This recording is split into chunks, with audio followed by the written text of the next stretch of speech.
Bienvenidos al workshop de Jornada del Paciente de la Construcción a los Resultados. Me llamo Nina Melo y soy coordinadora de investigación de Abrale y también Abrasta. ¿Por qué trajimos este contenido al Foro de Alianza Latina? Porque desde 2007 realizamos las investigaciones de Jornada del Paciente en las instituciones y desde entonces hemos venido perfeccionando este proceso y hoy nos hemos tornado referencia en este tipo de actividad. Vamos a mostrarles la gran herramienta, la herramienta valiosa que ustedes pueden tener en mano y poder replicarla en las instituciones de ustedes, de tratar esta jornada para conocer mejor la patología de los pacientes que ustedes atienden y también montar acciones tanto como políticas públicas, campañas de concienciación, comunicación y etcétera. ¿Okay? La dinámica aquí será diferente. La idea es mostrar el paso a paso de cómo hacemos la construcción de la jornada. Por eso va a ser un contenido denso, pero no vamos a dejar de tener la participación de ustedes al final, a lo largo de la presentación, anotando sus preguntas para que nosotros las respondamos al final. ¿Ok? Vamos a contar con la participación de la Fundación Colombiana de Leucemia y Linfoma, presentando un caso, su experiencia en investigaciones con pacientes, y que va a presentarnos será su presidente Yolima Méndez. Entonces, vamos a comenzar. Para acompañarme en esta presentación y dividir este contenido conmigo, vamos a llamar a Ana Carolina Gómez, que es graduada en Pedagogía en la PUC de San Pablo, sanitarista en la USP, también de San Pablo, actualmente maestranda en la jornada del paciente en la USP, y actúa aquí en Abrale, Asociación Brasileña de Linfoma y Leucemia, y es la persona responsable de hacer la conducción de este proyecto en nuestra organización. Bienvenida, Ana Carolina. Muchas gracias. Comenzando, voy a mostrar y a presentarles cómo vamos a hacer esa división del contenido. Vamos a mostrarle el concepto de lo que es la jornada del paciente, después lo que es muy importante para comenzar este proceso, que es la elección de la patología. Otro, la creación en la práctica del cuestionario, cómo funciona la recogida de los datos, el factores utilizados en sí y el análisis de los datos, lo que descubrimos en esto, con todo, y lo que podemos conseguir después con estos resultados. ¿Qué es la jornada del paciente? Conseguimos mapear los caminos de ese paciente dentro del sistema de salud, desde el momento del primer síntoma, cuál médico buscar, qué determinado síntoma está sintiendo, las dificultades para encontrar esa atención médica, dificultades de diagnóstico, acceso a exámenes, preguntas de calidad de vida también. ¿Y cuál es el concepto de la jornada del paciente? Apoyado en el concepto Patient Reported Outcome, o investigación de desenlace relatado por el paciente, que ha sido creado para apoyar las investigaciones clínicas, pero también ha sido largamente utilizado para monitorear síntomas, las dificultades y lo que fue eficiente en la perspectiva del paciente. Entonces, ese es el concepto general de lo que es aquí nuestro trabajo. La investigación de la jornada es una investigación autorreferida, o sea, son datos reportados directamente de la fuente, en nuestro caso es el paciente, pero también puede ser hecho con médicos, cuidadores y otros profesionales de la salud. También incluye diferentes informaciones sobre la experiencia de estos pacientes, como dificultad en el diagnóstico y el tratamiento, estados funcionales, señales, síntomas, situaciones adversas en el tratamiento, cuál es la fuente de la información, dónde busca apoyo para tener esa información y solucionar eventuales dificultades dentro de esa jornada, entre otras informaciones. Entonces, hay ese trazado de cómo es que comenzamos. Cuando escogemos, o sea, vas a escoger la patología, en Abrale tenemos diversas patologías que atendemos. Ni siempre es posible hacer una jornada del paciente para cada una de ellas en todos los exámenes. Entonces, ¿qué vamos a pensar? ¿Hubo algún cambio en el escenario de esa patología?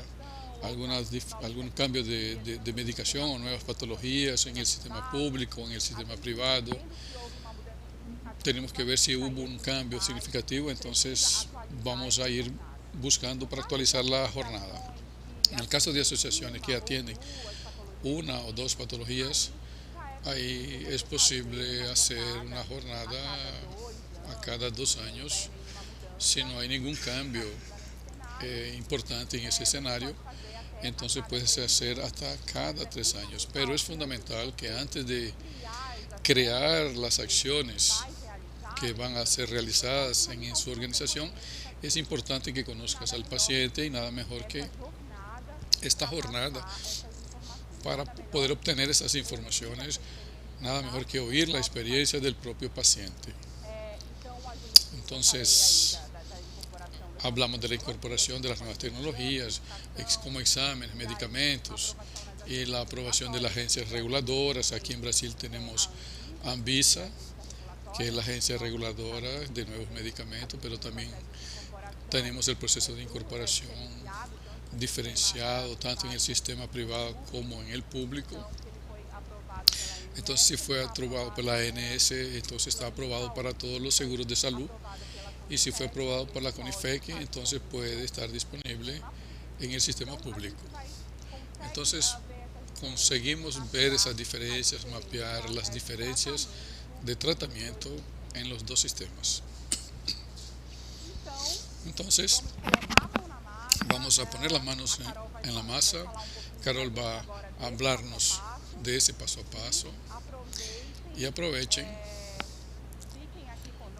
quédense con nosotros. Tengo seguridad de que va a ser muy bueno para ustedes. Ella va a presentar y después yo vuelvo.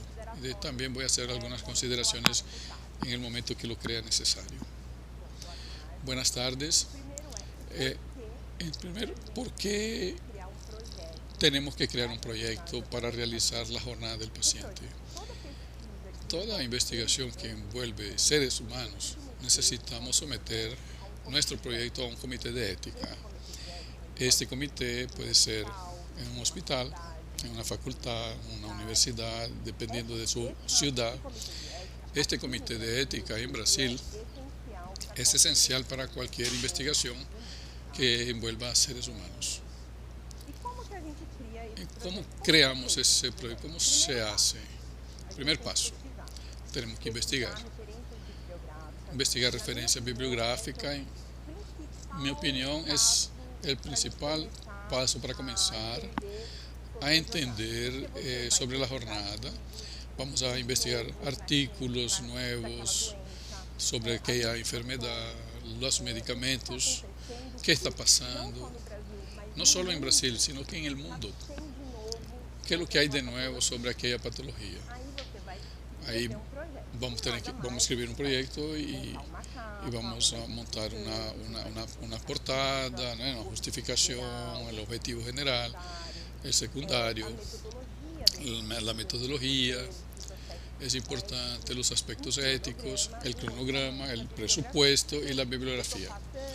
Yo estoy pasando eso para que comprendan qué es lo que necesitamos.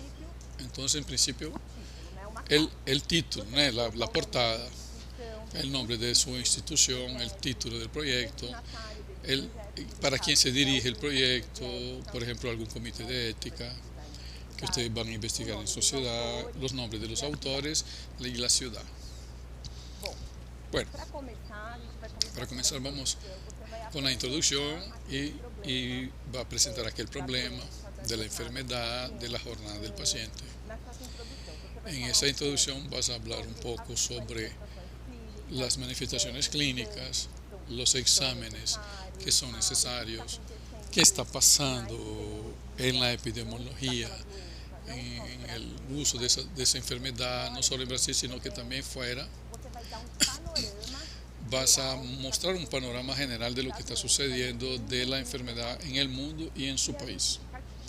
Y la justificación, ¿por qué vas a hacer esa investigación? ¿Qué quieres lograr con eso? Vas a lidiar con tus dudas, con tu pregunta, vas a presentar los obstáculos de tratamiento en conjunto con la bibliografía acompañada de la jornada del paciente. Bueno, y ahí después los objetivos nada más son que definir qué pretendes investigar. Vas a analizar los aspectos del tratamiento. Entonces vas a mostrar ese panorama general del objetivo que quieres alcanzar y también los objetivos secundarios, por ejemplo, verificar la diferencia entre el sistema público y el privado. Identificar los impactos sobre el paciente, sobre los problemas del paciente. Ahora es un estudio transversal que es una fotografía de aquel momento de la realidad del paciente en aquel lugar. Esa forma de ese estudio es transversal. Ahí vamos a pensar a dónde vamos a investigar, si en la ciudad, en qué lugar, si en su estado o en tu país. ¿Quiénes son los participantes? ¿Cuál es la población objetivo, ¿no?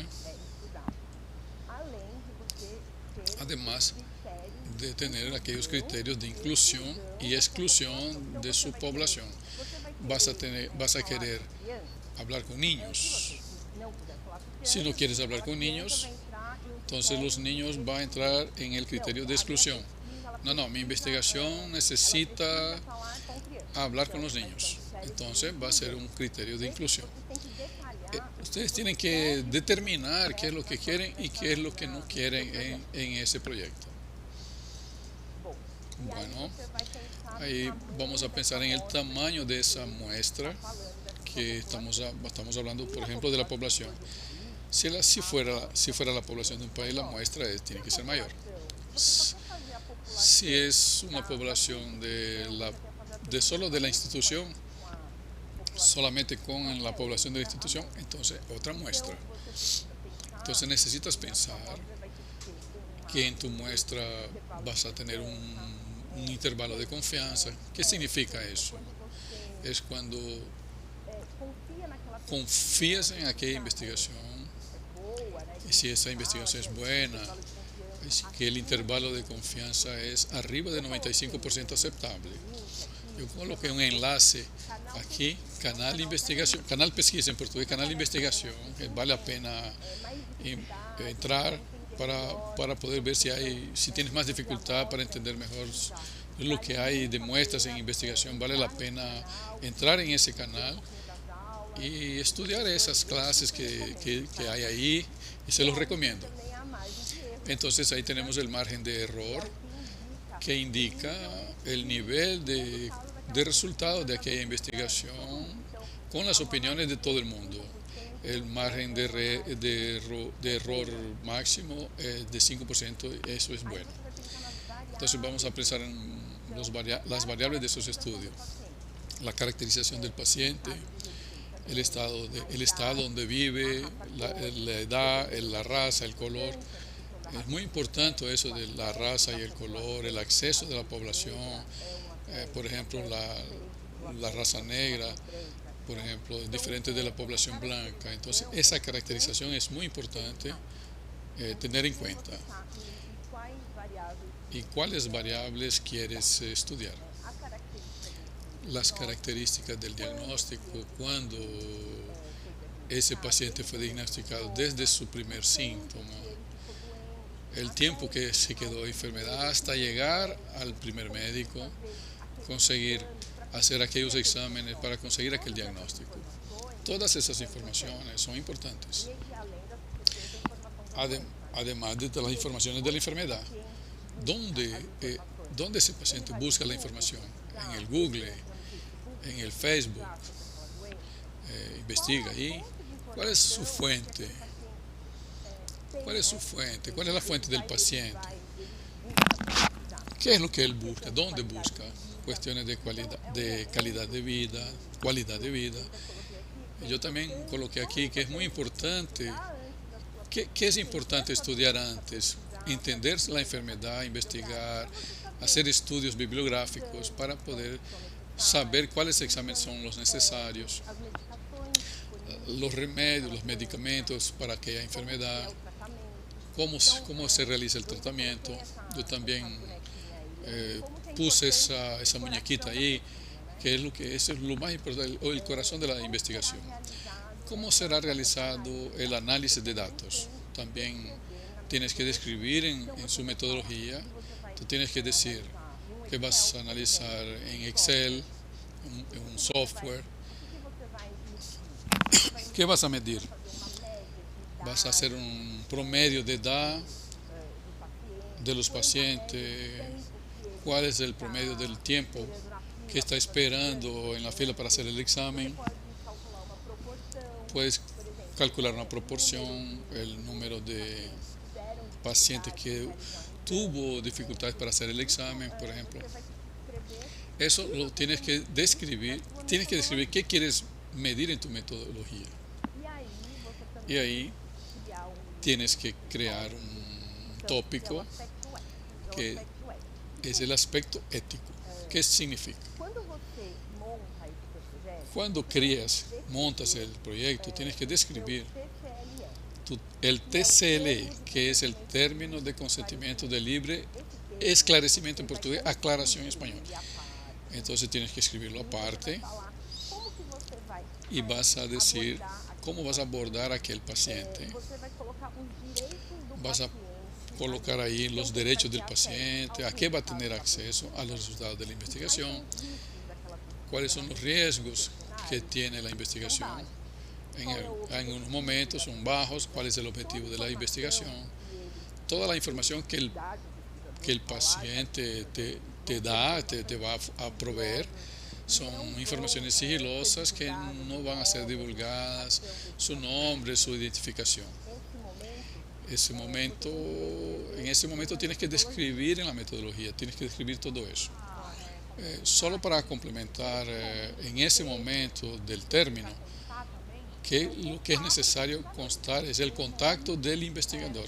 Tiene que tener el nombre, Ana Carolina, por ejemplo, su email, en qué momento el paciente puede entrar en contacto con ella, por correo electrónico o teléfono, para aclarar cualquier duda en relación a la investigación. Si no entendió muy bien, puede contactarla, hasta para poder saber sobre la veracidad de la información que está siendo colocada. Y también es importante que él puede saber si él puede retirarse a cualquier momento que él pueda sentirse mal o incómodo con la investigación, ¿ok? Eso es verdad. Realmente es un momento muy importante en ese término, en ese aspecto ético. Tienes que describir la forma como vas a abordar al paciente. ¿Cómo será? ¿Vas a llamarlo? ¿Vas a mandarle un correo? Tienes que combinar con el paciente la forma como vas a entregarle ese término de compromiso, o por el WhatsApp o por el correo. Entonces, también hay que tener un cronograma de la pesquisa, ¿no? Vas a poner ahí el tiempo, la aprobación, la investigación con los pacientes, la extracción de los datos, los análisis de los datos, el montaje de la presentación. ¿Qué vas a hacer? ¿Vas a mostrar algún evento científico? ¿Dónde vas a divulgar esa investigación? Describes paso a paso ese cronograma.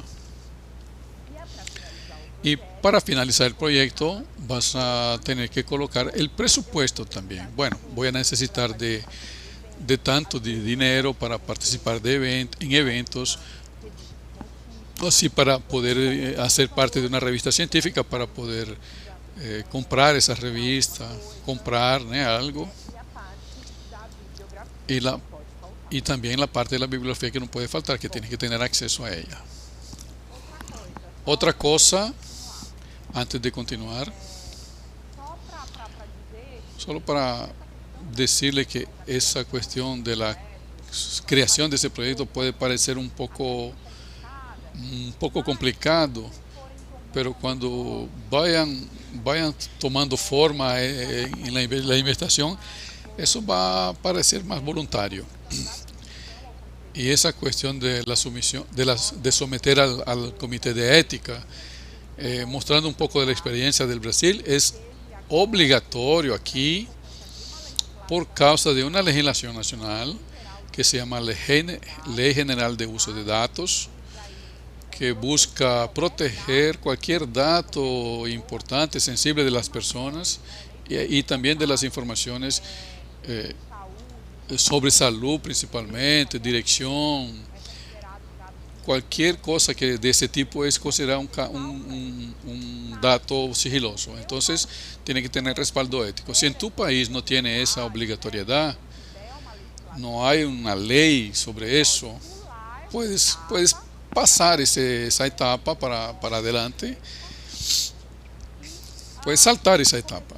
Entonces comenzar a partir de ahora, y comenzar la jornada a partir de la elaboración del cuestionario, que es lo que Carolina va a mostrarnos ahora. Muy bien, entonces ¿por dónde vamos a comenzar a elaborar el cuestionario?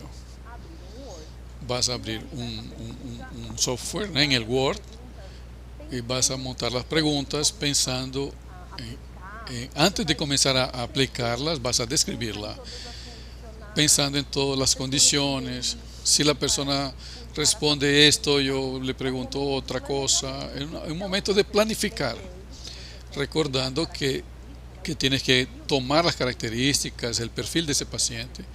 Vas a comenzar preguntando dónde vive, su edad, su raza, su color,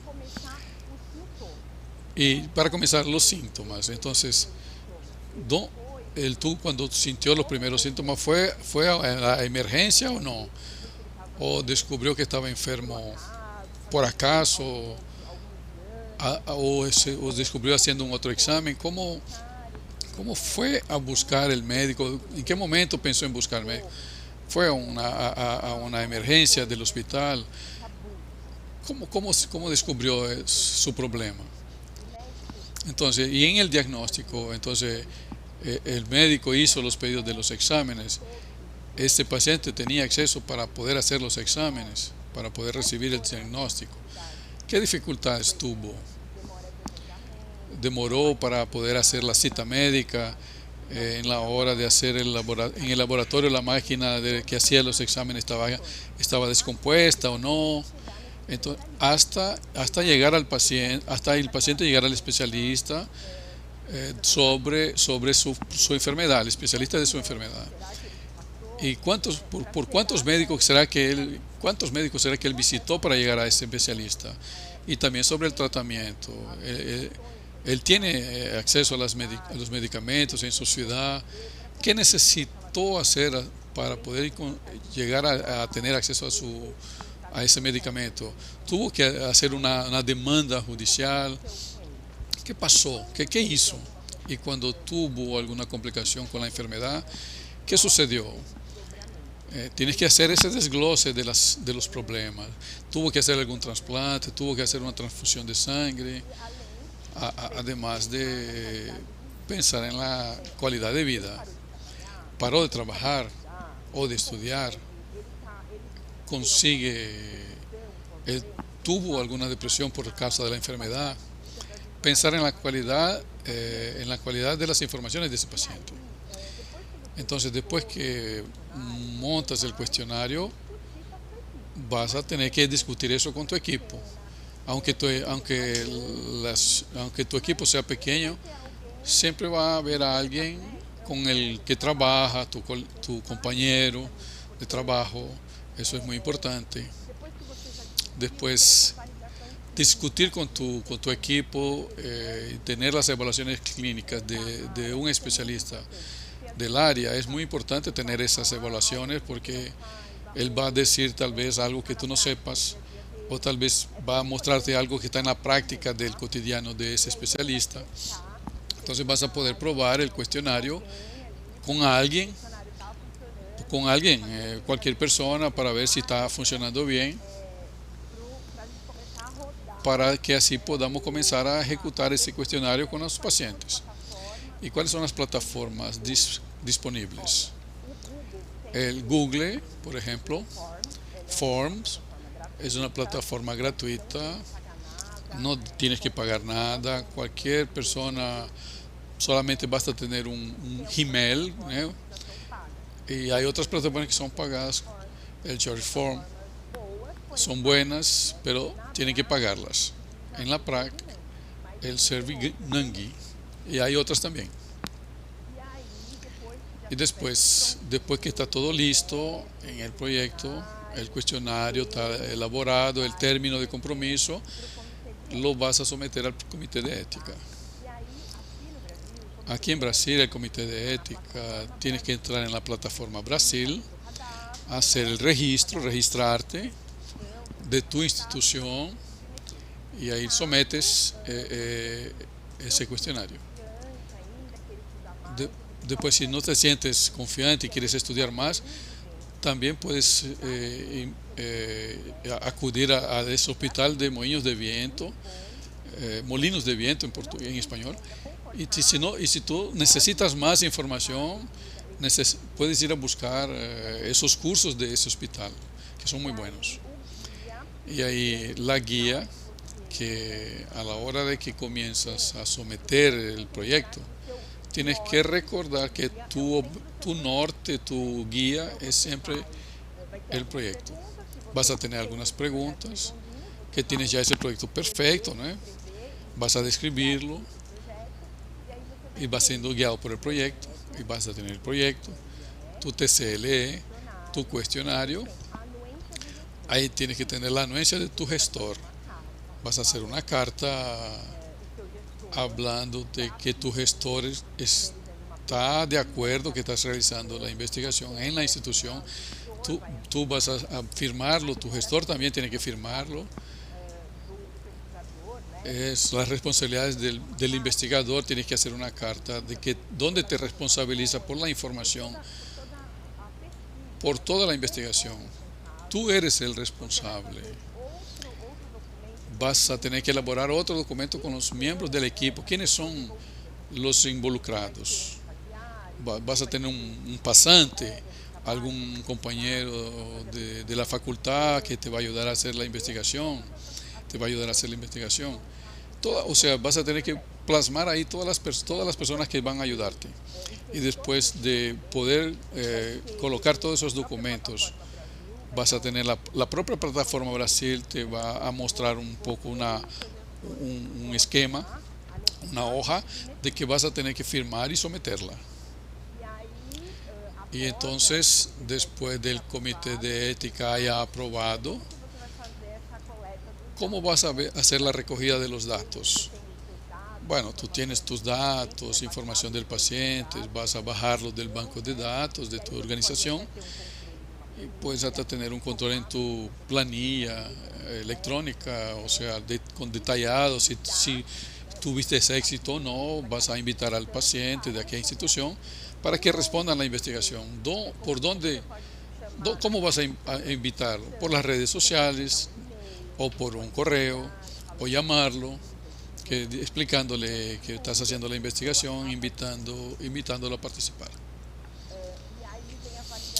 Ahí después viene la validación de los datos. Después que tú tengas todo ya en manos, ya tienes el proyecto todo, el número, la cantidad de pacientes que querías, vas a tener que hacer la limpieza de datos de ese banco de datos. O sea, porque hay algunos pacientes que quieren responder bastante y tal vez él responde la misma investigación. Entonces vas a eliminar los datos repetidos, como si todos llegaron al final, todos respondieron hasta el final. Vas a anonimizar a los pacientes, o sea, vas a decir el paciente 1, paciente 2, sin datos específicos de él. O sea, cuidado con esa base de datos. ¿Qué personas van a tener acceso a esa base de datos? ¿Dónde estás almacenando esos datos? Son informaciones sensibles que como investigador tú eres el responsable de la información de los pacientes. A veces en la institución hay una computadora para que varias personas lo usan. Entonces es muy importante que hagas una hoja de Excel con contraseña. O sea, que solamente las personas que necesitan tener acceso a ella tienen que tener. Y entonces los programas que vas a utilizar en el Excel tú puedes hacer esos análisis sin problemas. Pero hay otras formas, ¿eh? Es Stata, SPSS, va a depender de tus condiciones. Entonces, ¿qué podemos hacer con los análisis? Puedes hacer gráficos, donde las personas respondieron. Ese ejemplo, por ejemplo, ahí lo hicimos en el Excel. No necesitas tener programas carísimos. O sea, tú puedes poner colores, ¿eh?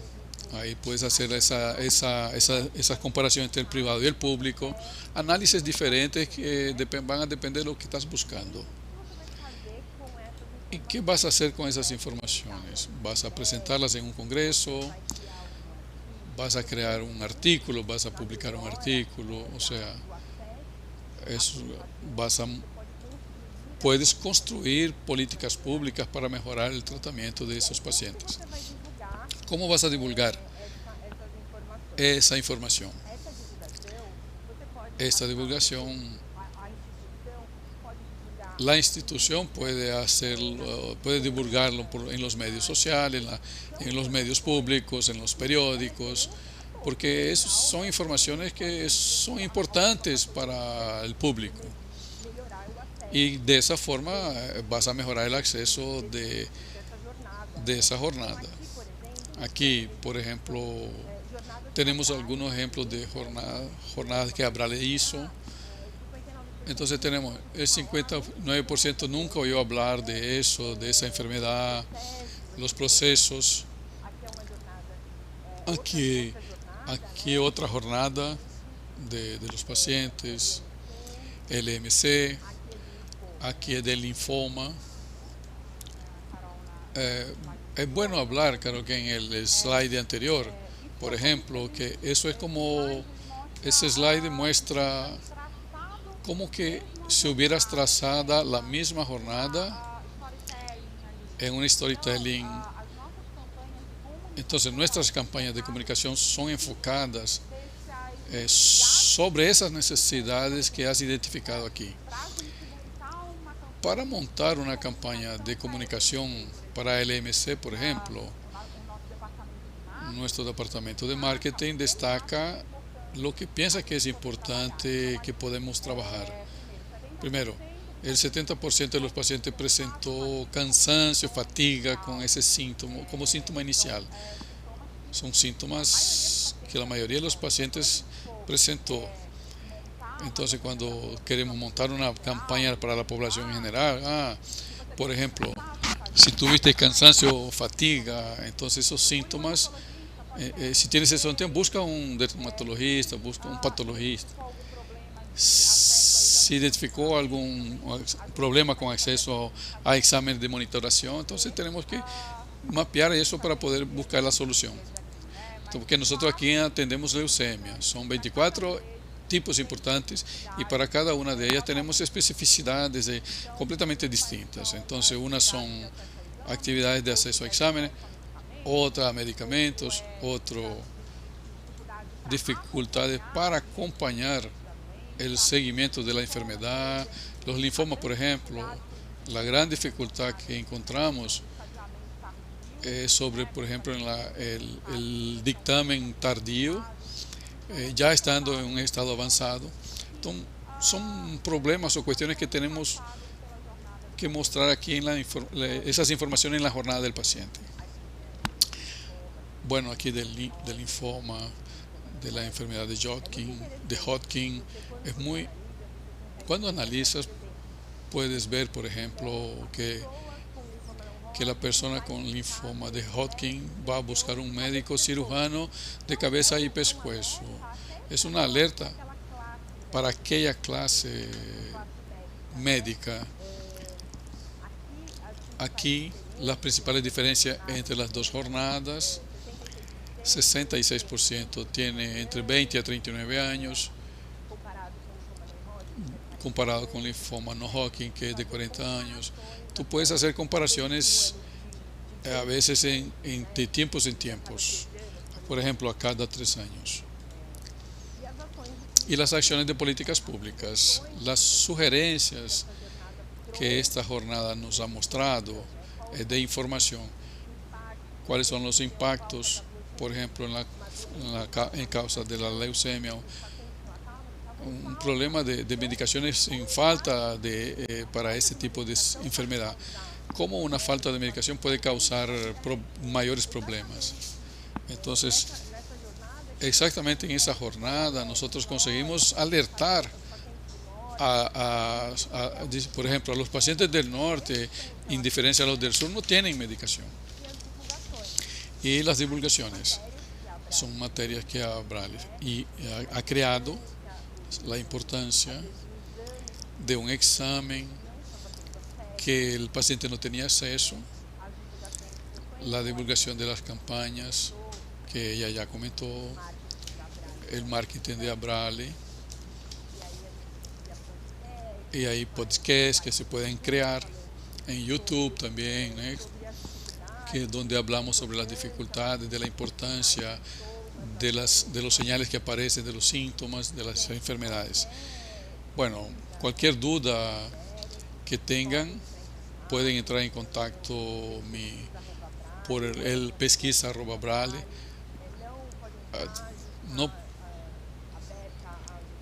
Nosotros estamos abiertos a ayudar cualquier duda que tengan sobre la jornada del paciente. Muchas gracias, Carol, fue excelente. Como les dije al inicio, hay mucho contenido, mucha información. Por eso les pido, si tienen cualquier duda, desde la más simple hasta más compleja, por favor anoten, hagan las preguntas y después las respondemos. Si no podemos responderlas aquí, ustedes tienen nuestros contactos y pueden mandarnos esas dudas y nosotros vamos a responderlas posteriormente. Espero que hayan aprendido algo un poco más, y entonces que esta semilla de la jornada del paciente haya surgido, germinado, porque nosotros hacemos esa herramienta porque es lo que pretendemos, es ayudarlos a mejorar todo ese momento, esa jornada. Lo hemos preparado con cariño para divulgar esta información, que es una herramienta muy importante. ¿Ok? Y ahora, antes de llamar a nuestra invitada, quería pasarles algunos recaditos. Primero, sobre las preguntas que nosotros vamos a responderlas posteriormente, pueden ir haciéndolas. Y también quiero que comenten en el foro de las redes sociales utilizando hashtag Foro Alianza Latina, ¿ok? Divulguen esta jornada, todos los debates, el contenido que están viendo aquí en estos paneles que son muy importantes. Ahora sí, quiero llamar a Yanima Méndez para que haga su presentación. Tiene un tiempo de 15 minutos para mostrar todas las iniciativas de la Fundación Colombiana de Leucemia y Linfoma. Y Yolima es presidente de esa asociación, miembro fundadora y actual presidente del Observatorio Interinstitucional de Cáncer Infantil. Es psicóloga en la Universidad de Sabana con amplia experiencia en liderazgo de organizaciones de apoyo al paciente y desarrollo de proyectos sociales. Trabaja en su red a nivel nacional, internacional, fortalecimiento institucional y advocacy. Muchas gracias, Yolima, por estar aquí con nosotros y haber aceptado nuestra invitación y traer la experiencia colombiana con los pacientes. ¿Qué es lo que ustedes consiguen desarrollar con esos resultados, realizaciones que ustedes consiguen construir? la fundación tiene acciones que son inspiración aquí para nosotros, de Abrales, de Abrasco, para todas las organizaciones que hacen parte de Alianza Latina. Y es eso. Ahora es contigo. Muchas gracias nuevamente. Buena presentación. Bueno, un saludo muy especial para todos. Muy contenta de estar aquí en este foro de Alianza Latina, una red a la que llevo en el corazón y muy contenta de poder compartirles parte de nuestro trabajo y de nuestra experiencia desarrollando estos estudios de investigación como bien los describió mi antecesora. Voy entonces a hablarles del Journey del paciente y su uso para las organizaciones de pacientes. Bueno, ¿para qué nos sirve esta información? Ya una buena parte fue muy bien explicada por mi antecesora, pero a nosotros en la Fundación nos ha sido muy útil conocer el recorrido que hacen los pacientes con enfermedades hemato-oncológicas, porque nos ayuda a comprender en mayor medida esa experiencia que tiene el paciente desde el momento mismo en que tiene la conciencia de los síntomas de la enfermedad. El Journey, identificar ese recorrido, nos ha permitido además conocer esos hitos en el acceso a los servicios de salud, es decir, esos momentos claves por los que tiene que transitar el paciente, esos tiempos que él se demora en acceder de un servicio a otro, por ejemplo, el tiempo que transcurre entre el acceso al primer nivel de atención o médico general, y el tiempo que transcurre para acceder al especialista, en este caso el hematólogo, el tiempo que transcurre para ser diagnosticado y luego para iniciar su tratamiento. Son como unos hitos bien importantes que a través de un estudio de investigación se pueden identificar de una manera muy clara. También estos estudios y identificar este journey del paciente nos permite conocer los momentos de mayor dificultad en todo el proceso de atención en salud, porque a veces no conocemos bien en dónde están como esas cuellos de botella en nuestro sistema de salud, en dónde están las mayores dificultades. Y cuando recogemos esta información directamente desde el paciente, pues ahí logramos entender en dónde, en qué momento del proceso están realmente las dificultades para poder también abordarlas. Quiero aquí contarles, por ejemplo, de este Journey. Este fue un estudio que hicimos el año pasado, el año de la pandemia, el año 2020, con pacientes recién diagnosticados con linfoma. Por ser año de pandemia y por tener unos criterios de inclusión tan específicos, tan restrictivos, no logramos una muestra muy grande, muy significativa. Sin embargo, consideramos que los resultados del estudio son interesantes para conocer y tener idea de ese recorrido que hacen los pacientes con linfoma en nuestro sistema de salud, en el sistema de salud colombiano.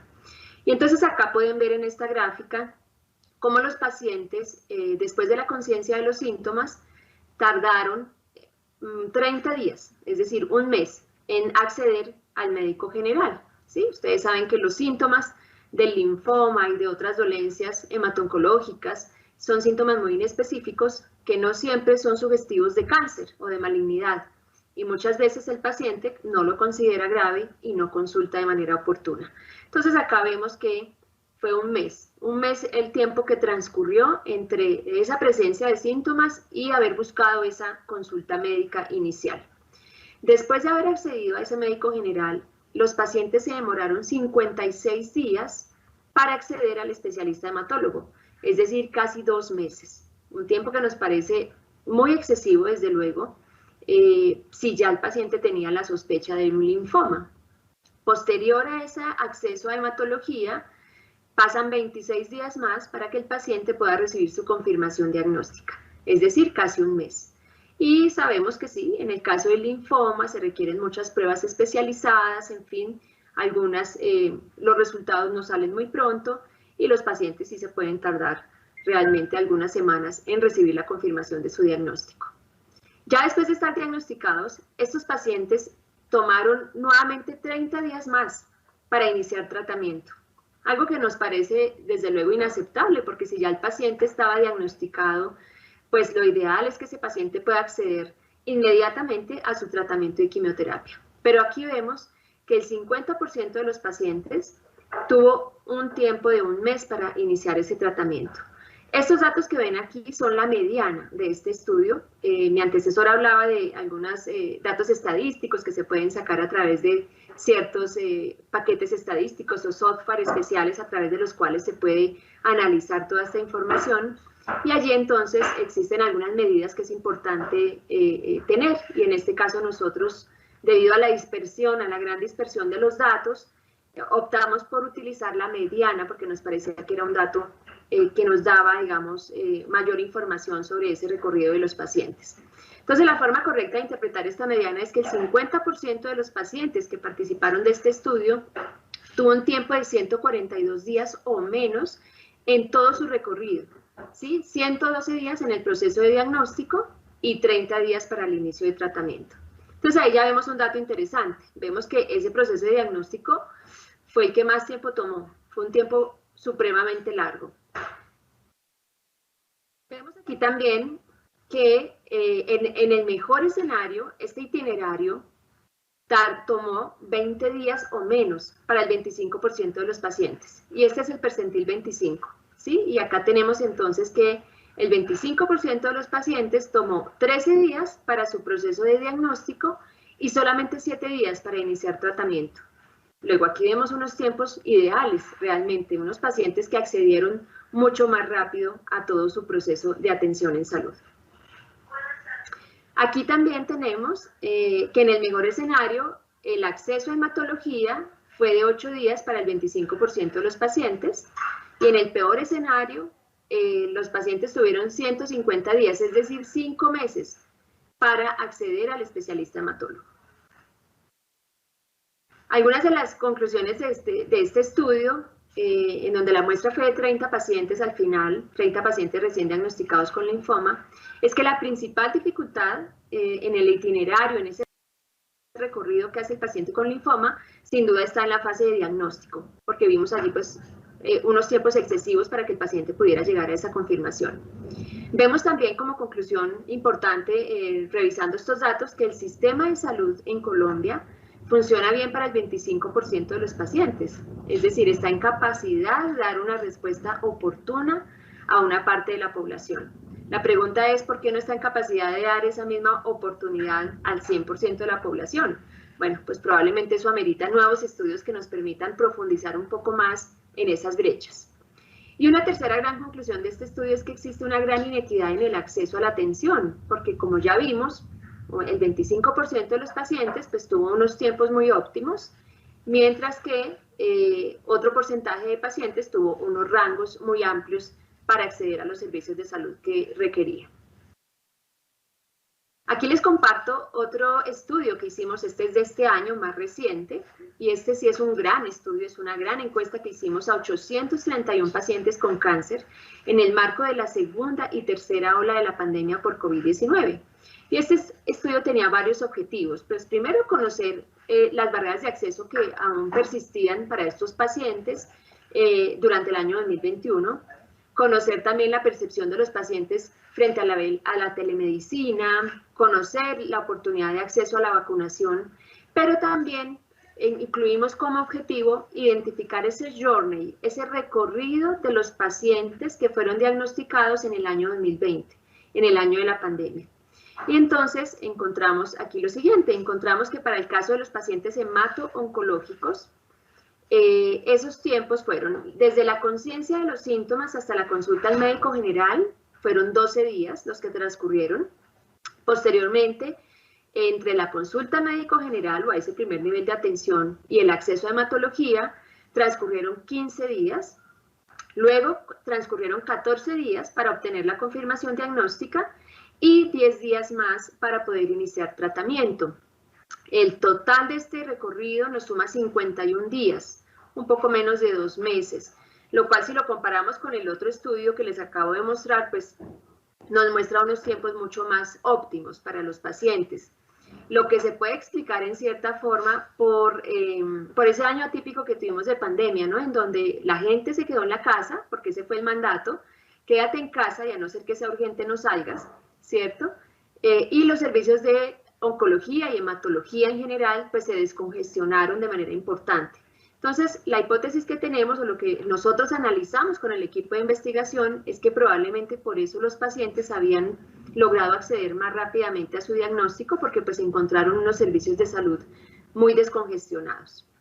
Aquí encontramos también que el mejor escenario para estos pacientes hemato-oncológicos, que incluye pacientes de leucemia, linfoma y mieloma múltiple, fue solamente de 21 días o menos para el 50% de los pacientes. O sea, aquí encontramos para el 25% de los pacientes fue de 21 días, en donde el proceso diagnóstico tomó 15 días y el inicio de tratamiento tomó 6 días.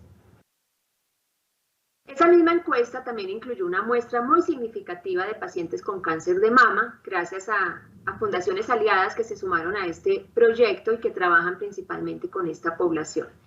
Y este journey nos muestra que el proceso de diagnóstico e inicio de tratamiento para las mujeres con cáncer de mama durante el año 2020 tomó 135 días para el 50% de las pacientes, en donde de entre la conciencia de los síntomas y la consulta al médico general transcurrieron 35 días, entre la consulta al médico general y el acceso a oncología transcurrió un mes, o sea 30 días, entre el acceso a oncología y la confirmación diagnóstica 25 días más, y ya después de tener la confirmación diagnóstica, las pacientes tomaron 45 días o menos para poder iniciar su tratamiento.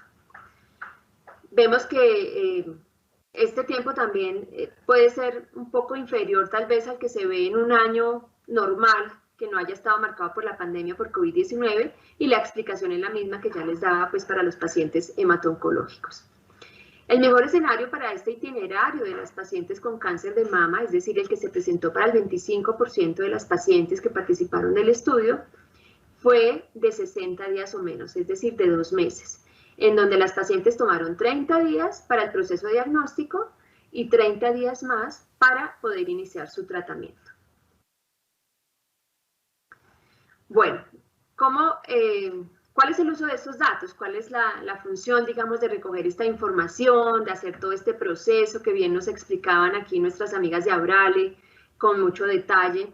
Bueno, pues que es importante conocer primero pues ese recorrido, porque nosotros somos quienes trabajamos con esta población y nos interesa conocer de primera mano cuáles son esos hitos importantes, digamos, en ese proceso de atención que vive el paciente.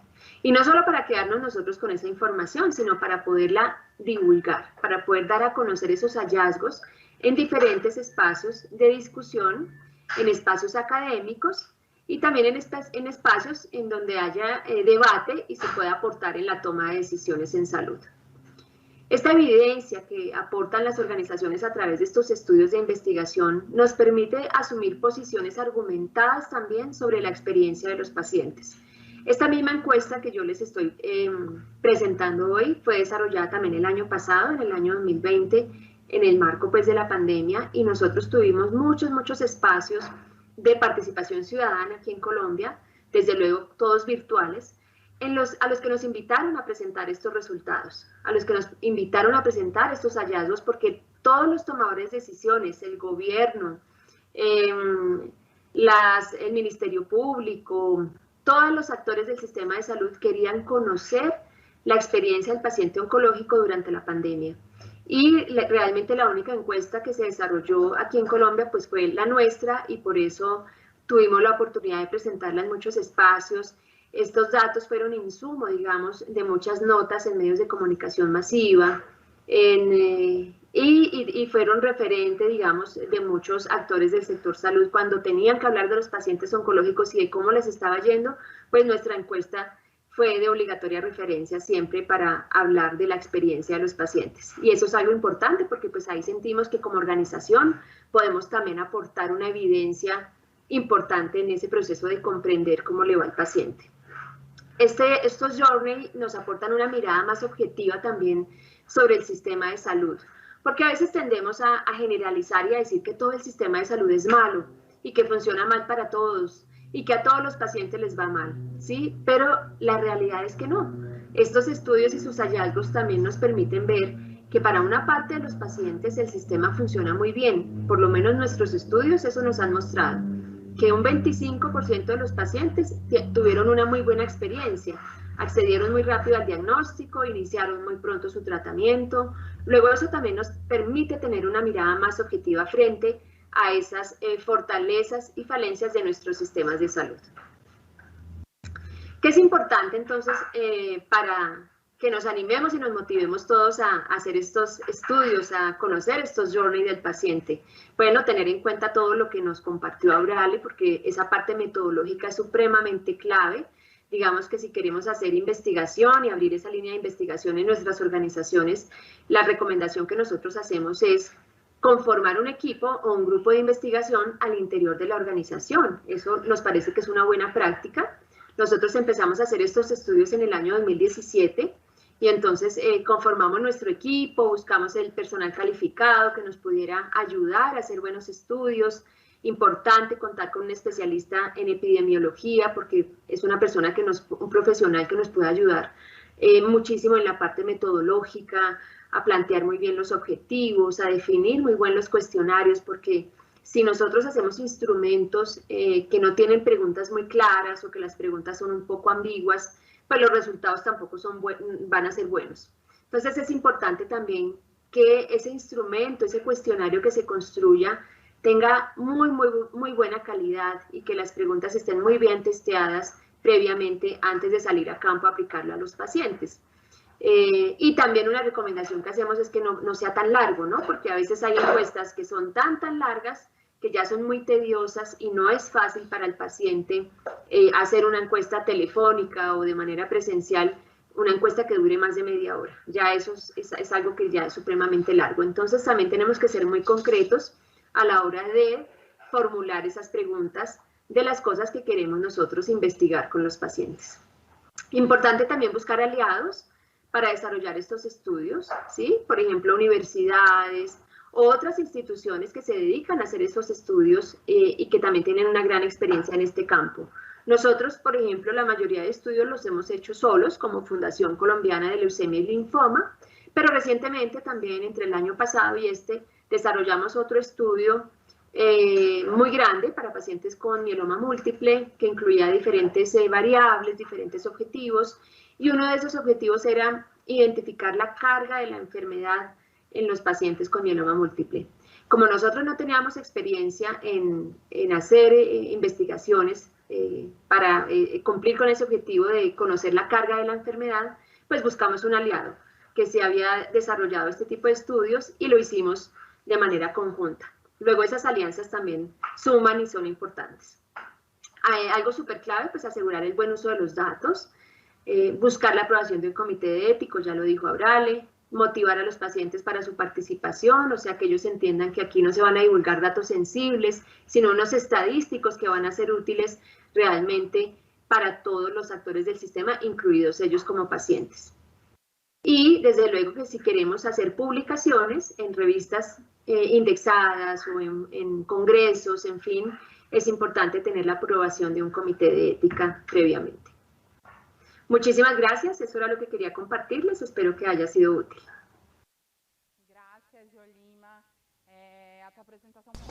Muchas gracias, Yolima. Tu presentación fue muy importante porque fueron ejemplos visuales de lo que puede ser hecho en diferentes jornadas, diferentes journeys, linfoma, y también el cambio de escenario que ha venido a impactar, como el caso de la pandemia del COVID-19. Entonces, eso es muy importante para quien había mapeado los jornadas o journey antes de la pandemia, ahora en ese nuevo escenario, haga otro mapeo, porque acabó impactando no solo en el diagnóstico, sino también en el tratamiento de aquellos que habían sido diagnosticados con cáncer, en el caso de las enfermedades oncohematológicas.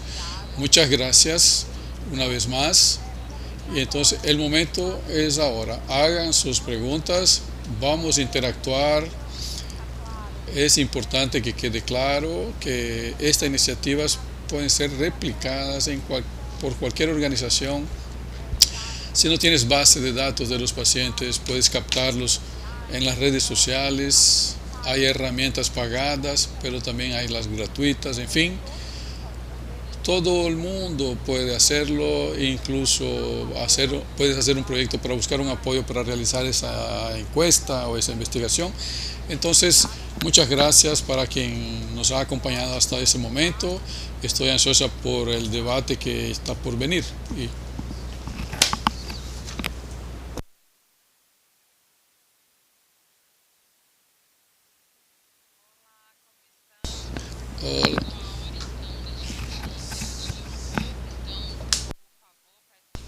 Estamos aquí, les pido que sigan enviando nuestras preguntas y las dudas que surjan antes que yo presente una vez más nuestras invitadas. Ustedes que están acompañando el Fórum de Alianza Latina, les pido que divulguen, que pongan nuestras fotos en las redes sociales con la hashtag Alianza Latina y también Fórum AL.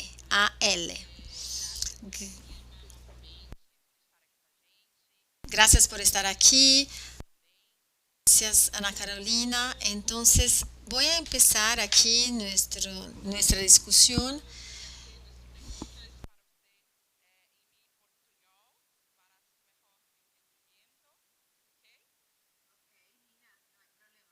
Sin problema.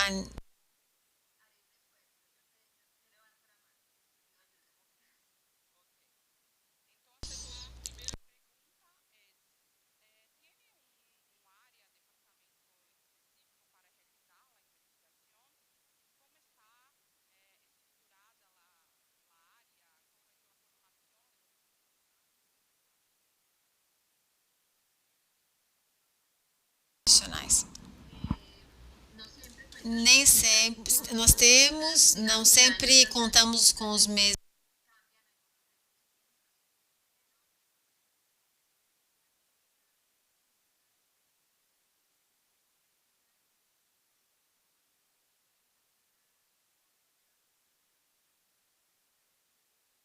Soy coordinadora del programa de paciente adulto, de paciente con leucemia, linfoma y mieloma, entonces pues tiene una mirada bien completa como de las necesidades del paciente.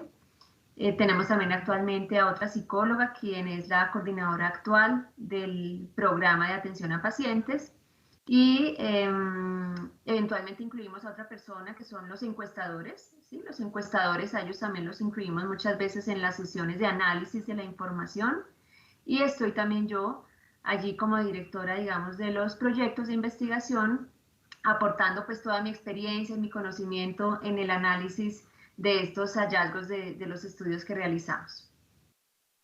Super importante Es muy profissionais importante da área que profesionales da de saúde, la como salud, o médico, como el médico, para validar este cuestionario, para validar la parte científica de este cuestionario que va a ser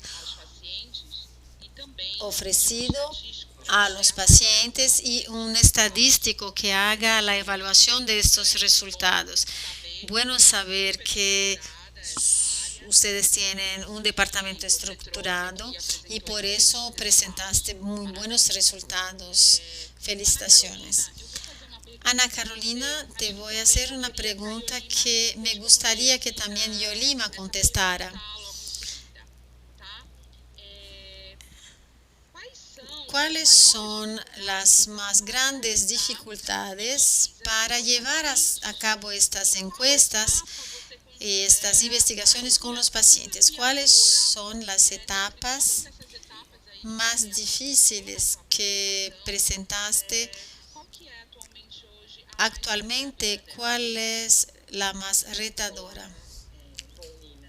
Hola Nina, los desafíos son primeramente el contacto con el cliente, con el paciente, explicarle, llamarlo para que venga a contestar, invitarlo, porque él necesita comprender la importancia de las encuestas, porque a veces son cuestionarios un poco más largos que necesitan más tiempo. Si él comprende, eso facilita para que podamos captar todos los pacientes. Aquí en Brasil es un país muy grande, entonces el contacto con un paciente que está en la región norte, en el estado de Acre, uno poder entrar en contacto, eso ya es un desafío. Llegar, que él venga hacia nosotros para contestar. No sé cómo Yolinda lleva a cabo, cómo es este desafío en Colombia.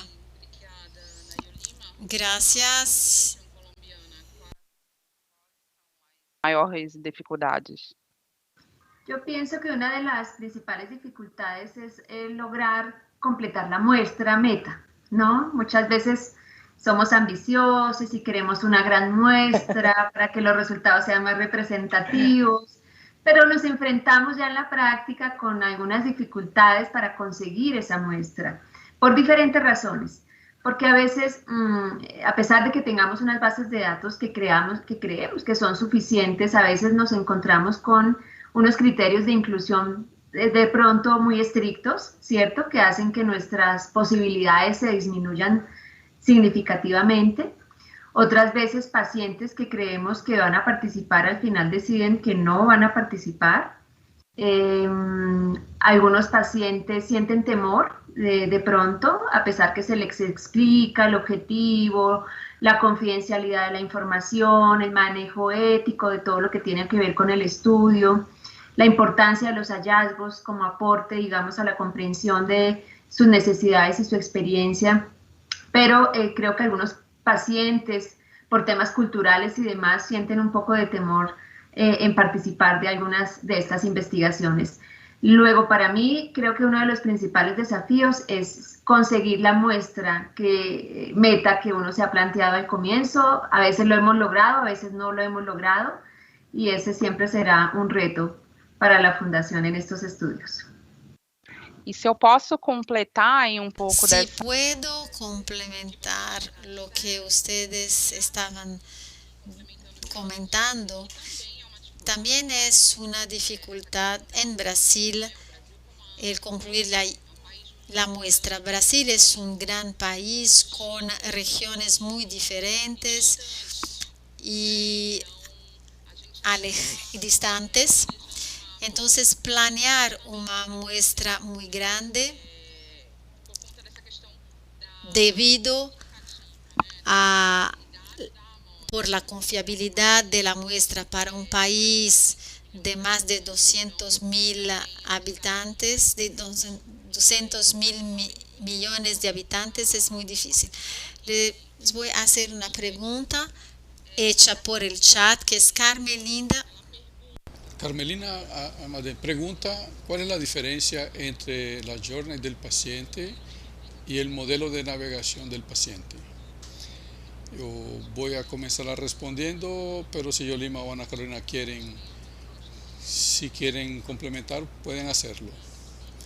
Yo diría que la journey del paciente es totalmente diferente de la navegación, pero tiene algunas características que conseguimos que son las mismas. Por ejemplo, la cuestión de la acogida del paciente en una de las etapas del tratamiento, de su tratamiento. ¿Qué es lo que diferencia? Lo que diferencia que ese profesional, a la hora que estamos llamándolo, no hace una intervención directa en ese tratamiento. Nosotros no conseguimos tener acceso al historial del paciente, de saber cómo está o hacer una intervención más directa en concreto. Por otro lado, aquí en Abrale, en algunos momentos dentro de ese contacto, si identificamos algún problema, lo encaminamos al departamento de apoyo al paciente o al jurídico, o si vemos que esa persona necesita un acompañamiento psicológico, también lo encaminamos al acompañamiento psicológico. Entonces, la mayor diferencia entre la journey para la navegación es esa intervención concreta que aquí no existe.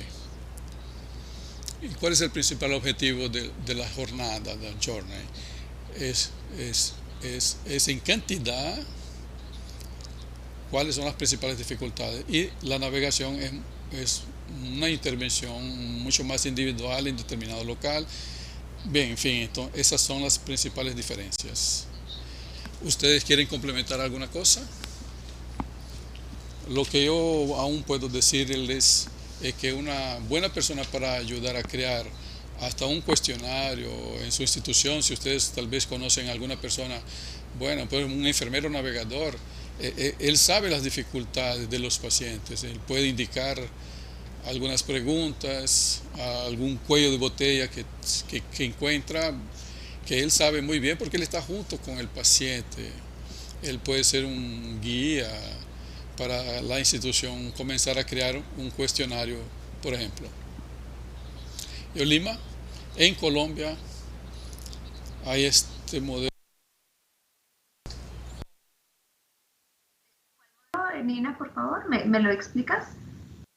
São profissionais de saúde Profesional. que fazem intervenções nos pacientes em alguma etapa de tratamento, seja nos próprios centros de tratamento, fazem essa intervenção, seja através de resultados do exame, se tem alguma dificuldade para realizar. Aquele profissional geralmente é um enfermeiro que faz esta intervenção, lá aí auxilia aquele paciente individualmente a conseguir um exame, uma medicação. É um modelo que está agora sendo muito aplicado aqui em Brasil. E a pergunta foi se a jornada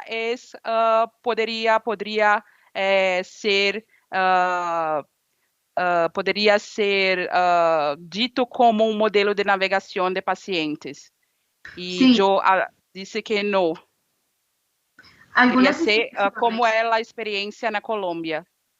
Algunas instituciones acá en Colombia, Algunas algunos instituciones centros de aquí en atención tienen esa figura de navegador. Sí, que normalmente es un enfermero, una enfermera, un trabajador social, también podría ser. Y es la persona que se encarga de acompañar y de guiar al paciente y de asesorarlo en esa navegación, en ese recorrido, digamos, por el centro de atención. Y eso facilita desde luego mucho la experiencia del paciente, ¿no? Al interior de su IPS, como decimos aquí en Colombia, Institución Prestadora de Servicios de Salud. Sin embargo, son dos cosas distintas, ¿no? Son dos cosas distintas. Sí. Tú ya lo explicaste bien, sí. Sí. Eu queria saber, Yolima,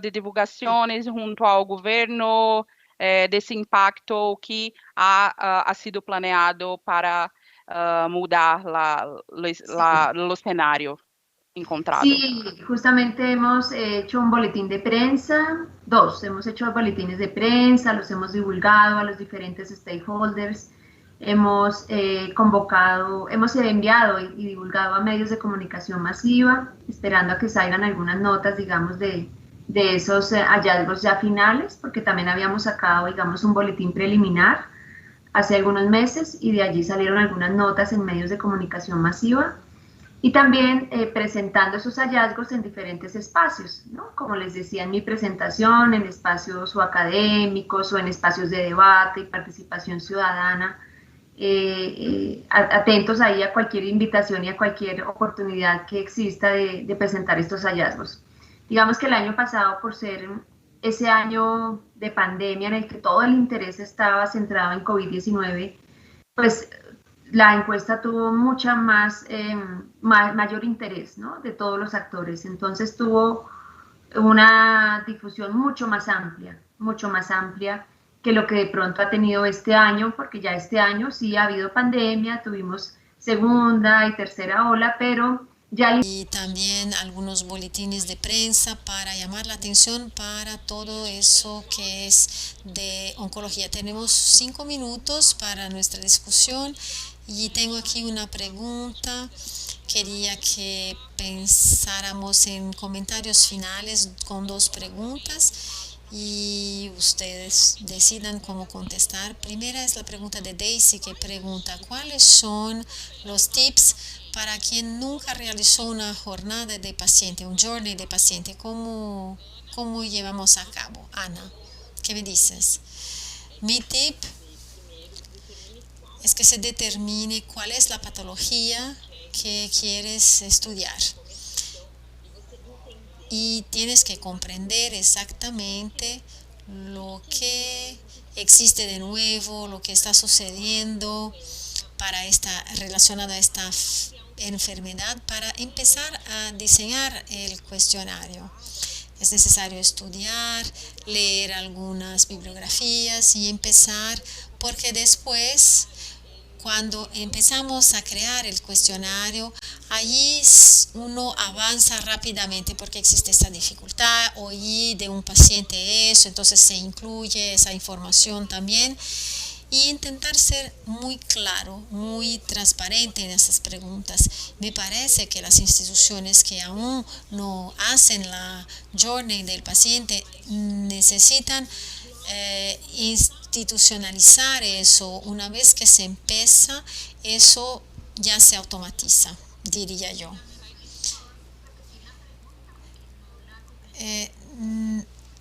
Eu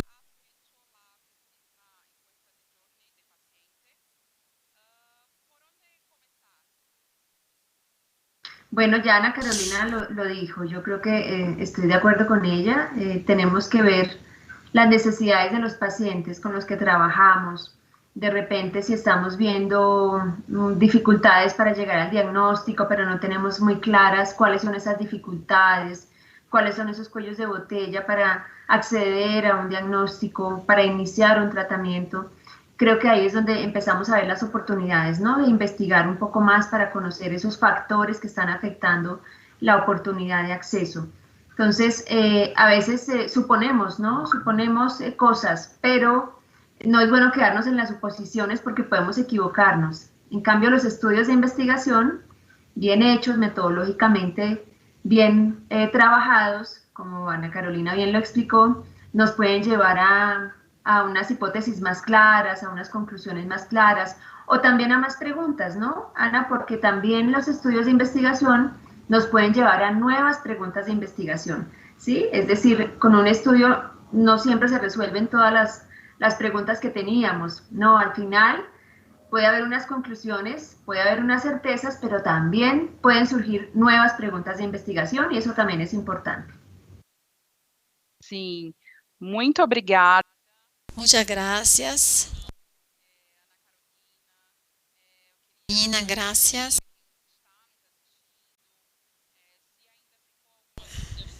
Si aún tiene duda, si tiene interés para conocer algo más sobre la journey del paciente, entonces, para que empiece con Abrale, con el chat, entonces es encuesta, es pesquisa en portugués.com.br, o de Ana Carolina es ana.gomesabrale.com.br.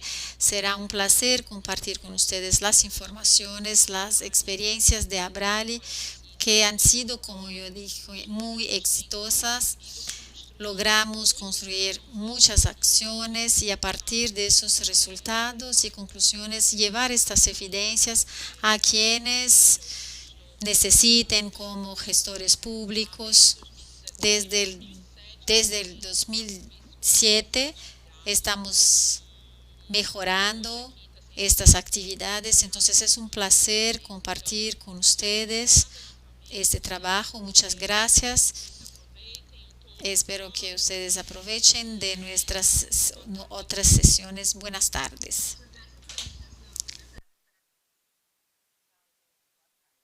Gracias.